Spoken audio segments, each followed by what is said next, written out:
Hello and welcome to the session on drug targets and introduction.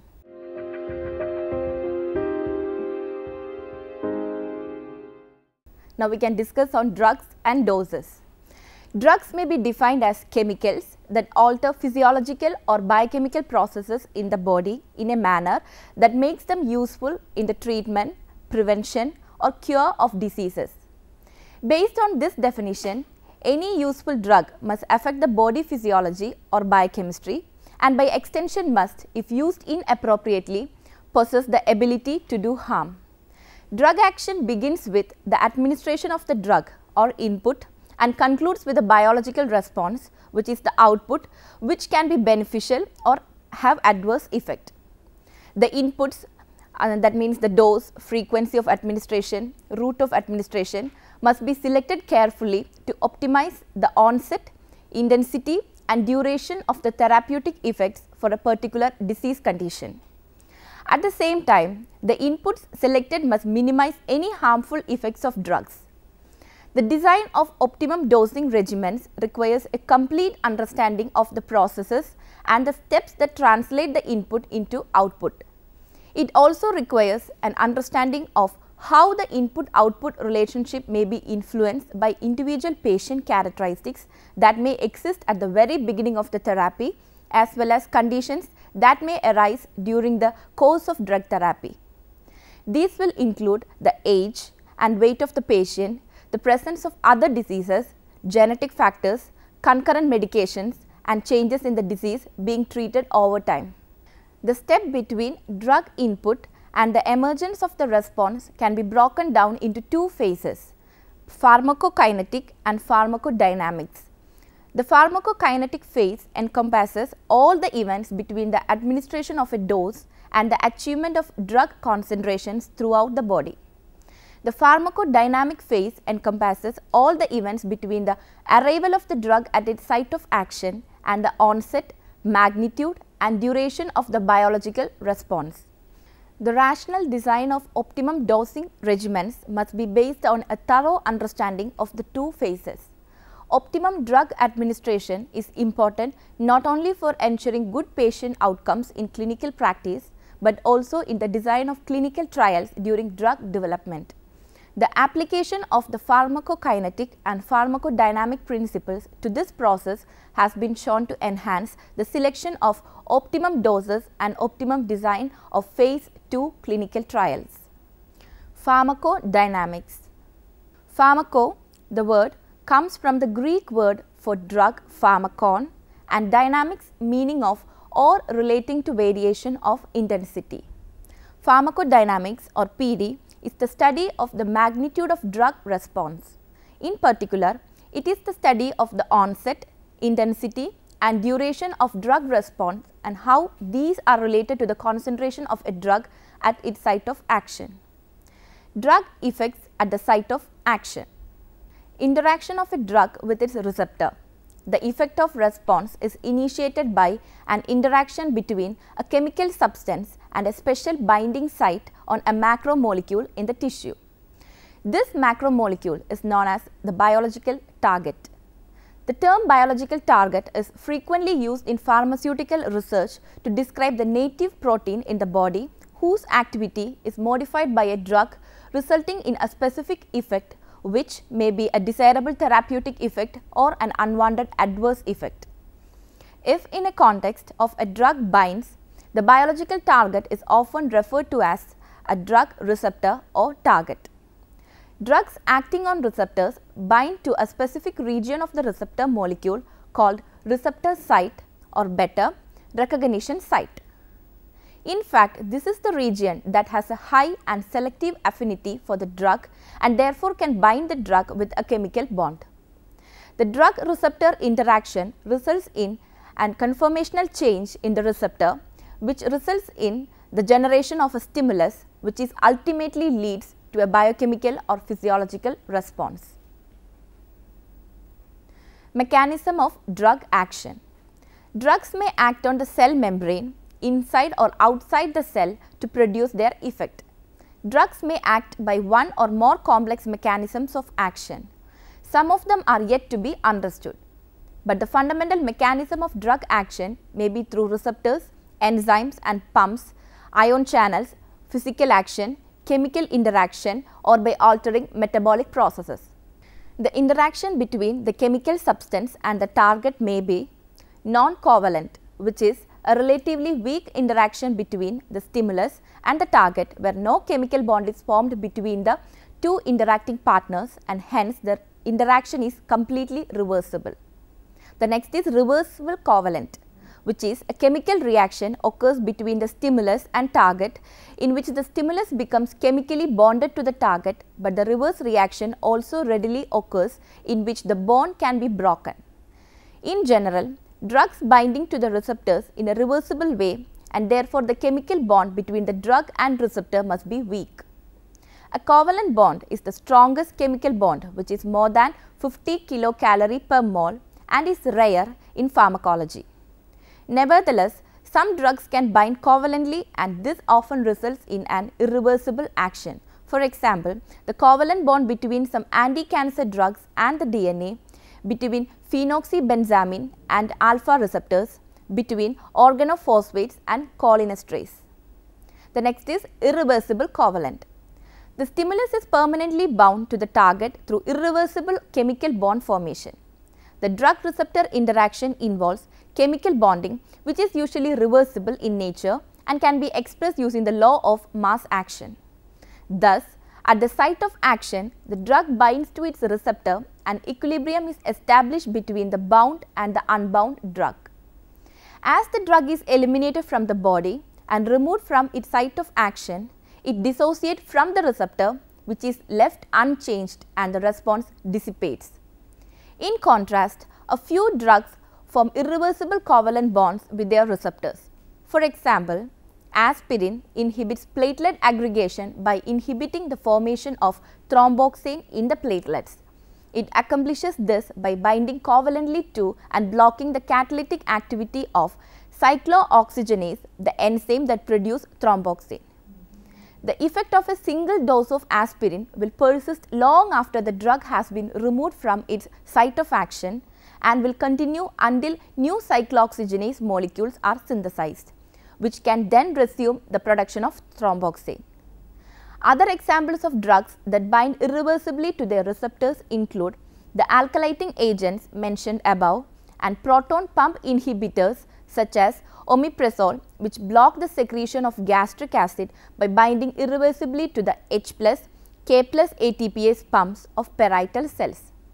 Owing to the chemical nature of drug-receptor interaction, it is highly dependent on the chemical structure of both the drug and the receptor. Small changes in the structure of the drug can reduce or destroy activity. For example, the drug-receptor interaction can distinguish between the R and S isomers of drugs that have chiral carbon atoms. Usually, one isomer is much more active than the other. The S isomer of warfarin, for example, is 2 to 5 times more active than the R isomer. The development and promotion of S-omeprazole or Nexium is based on the premise that the S isomer has higher affinity for binding site and thus offers therapeutic advantages over preparations containing racemic mixtures, which is the equal quantities of each isomer of omeprazole, such as Prilosec and its generic equivalents. Agonist, antagonist and dose-response relationship. A drug that mimics the endogenous receptor ligand to activate the receptor is referred to as an agonist. It has affinity, that means the ability of a drug to bind to a receptor, and intrinsic activity or efficacy, which is the ability of a drug to elicit a response after binding to a receptor. For example, adrenaline is an agonist at alpha and beta adrenergic receptors. Morphine is an agonist at M-opioid receptors. The typical relationship between the drug effect and the agonist concentration at the receptor site is the dose response curve or DRC shown in the figure. Note that as the concentration of the drug increases, the effect increases. At low concentrations, there is a linear relationship between the concentration and the effect. That is, the response is proportional to the concentration. At higher drug concentrations, increases in concentration bring about much smaller changes in effect. That means the law of limited returns. Eventually, at very high concentrations, the effect achieves a maximum value and then remains constant and independent of concentration. In this area of curve, increases in concentration will not result in further increases in response. This relationship is observed because response is generated by a saturable, capacity limited process. For example, the response may be limited by the number of receptors, so as the drug concentration increases, the drug can bind to the free receptors and response can increase proportionally. At higher concentrations, more and more of the receptors are occupied, so increases the drug concentration produces much less increase in the effect. Eventually, all of the receptors are occupied or saturated and a maximum effect is observed. To accommodate a wide range of concentrations, the relationship between the effect and concentration is usually plotted on a semi-logarithmic scale which transforms the plot to a sigmoidal shape, which is shown in the figure. A drug that binds to a receptor but does not activate it is referred to as an antagonist. The presence of an antagonist at the receptor site blocks the action of the agonist, and higher concentration of the agonist are needed to displace the antagonist and to produce the effect that is elicited when the antagonist was absent. At sufficiently higher concentration of the antagonist, the agonist action may be blocked completely and the effect of even high concentrations of the agonist is reduced to 0. For example, naloxone is an antagonist at M-opioid receptors. Tubocurane is an antagonist at nicotinic receptors. Some drugs bind to receptors, but the binding is less efficient and a full response cannot be achieved even when the drug's concentration is very high and all the receptors are occupied. These drugs are referred to as partial agonists. A partial agonist will block the effect of a full agonist. Clinically, partial agonists are used to act as buffers to avoid full stimulation of a system. Examples of partial agonists include several beta blockers including pindolol and the opioid buprenorphine. The latter is a partial agonist on the mu-opioid receptors and is considered as a safer alternate to the morphine because it does not produce as much respiratory depression. After binding to the receptors, some drugs produce actions opposite to those produced by pure agonists. They are known as inverse agonists. For example, diazepam acting on benzodiazepine receptors produces sedation, anxiolysis, muscle relaxation and control convulsions. While the inverse agonist, that means the beta carbolines, bind to the same receptors to cause arousal, anxiety, increased muscle tone and convulsions. In summary, drug action is mediated primarily by the interaction of a drug with membrane-bound receptors as its site of action. This produces conformational changes in the receptor which lead to the generation of an initial signal. The signal is then relayed to the intracellular environment by means of a variety of transduction processes. The response increases with increases in drug concentration until enough receptors are occupied to generate the maximal response. The response to a specific concentration of drug is dependent on drug specific properties, for example, intrinsic efficacy, affinity, and tissue specific properties like the number of density of receptors, amplification or diminution of the initial signal during transduction. An important goal in the study of pharmacodynamics is to derive a mathematical expression for the magnitude of drug response as a function of drug concentration. E is equal to FPD C, where E is the drug effect or response, C is the drug concentration, and a pharmacodynamic function that links these two variables contains the drug specific parameters of intrinsic efficacy and affinity. E is the dependent variable because it is dependent on all the other components of the equation. The drug concentration at the site of action is independent variable.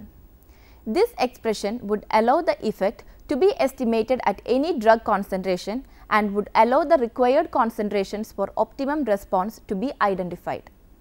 Therapeutic index. The dose responses curves for different actions of a drug could be different. Thus, salbutamol may have one DRC for the bronchodilation and another for tachycardia. The distance between the beneficial effect DRC and unwanted effect DRC indicates the safety margin of the drug as shown in the figure. The distance between the curves A and B indicates safety margin of the drug. The greater the distance, more selective is the drug. Median lethal dose or LD 50, which is the dose which is lethal to 50% of the population. Median effective dose or ED 50. It is the dose that produces a desired effect in the 50% of the test population. Therapeutic index TI, which is the ratio of the median lethal dose to the median effective dose. TI gives an idea about the safety of the drug. The higher the TI, safer the drug. TI varies from species to species, and for a drug to be considered reasonably safe, its TI must be greater than 1. Before we attend the next session, please try to answer the following questions. Define drug and explain two phases of drug action with the help of a diagram. Briefly discuss pharmacodynamics and interaction of a drug with its receptor. Define agonist, antagonist and dose-response relationship. For further references, you can go through Basic Pharmacokinetics and Pharmacodynamics, an integrated textbook and computer simulations by Sarah E. Rosenbaum in 2012. Thermodynamic Analysis of the Drug Receptor Interaction by Rafa R.B., Poreka F. in 1989.